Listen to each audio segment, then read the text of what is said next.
Hello everyone, today I'm here to talk about the story of Lazarus, based on the account of John. The story starts out with Lazarus becoming deathly ill and very weak.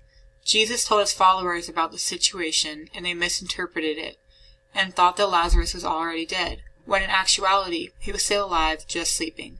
I believe Lazarus dies because in the next part of John's account, Martha, Lazarus' sister, buries him. Jesus hears about the news and finds Martha. She blames Jesus for his death, while the whole town of Bethany, where the story takes place, fell under a blanket of sorrow. Jesus wept and said, "Did I not tell you that if you believed you would see the glory of God?" Then he asked Martha to remove a stone from Lazarus' grave. "Lazarus, come out," said Jesus, and Lazarus walked from his grave after 4 days of being dead, wrapped in strips of linen. The next story that I'm here to talk about is the crucifixion and resurrection of Jesus. This is also based on the Gospel of John.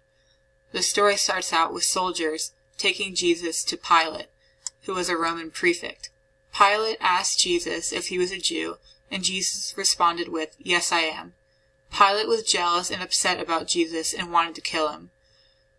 But he had one problem. He couldn't find a reason to kill him. Jesus was whipped countless times and dressed only in a thin rag. People on the streets called out, "Crucify him, crucify him." So as the story goes, Jesus carries a heavy wooden cross on his back. Jesus falls multiple times along the journey. Jesus eventually made it to the hill called Golgotha or Calvary. There his hands are nailed to the cross and his feet are nailed together on the cross. Before Jesus dies, a soldier stabs him, and it is said that blood and water flowed out of the wound. Jesus was later entombed inside a cave where he remained from Wednesday until Saturday. Mary Magdalene went to the tomb in the morning before sunrise and noticed that the stone guarding the tomb was moved.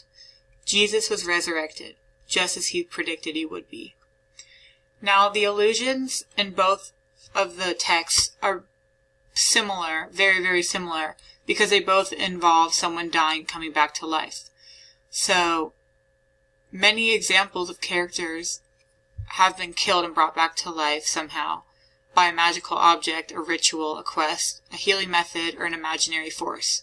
This can be the revival of superheroes, historical figures, animals, or even fictional characters from novels.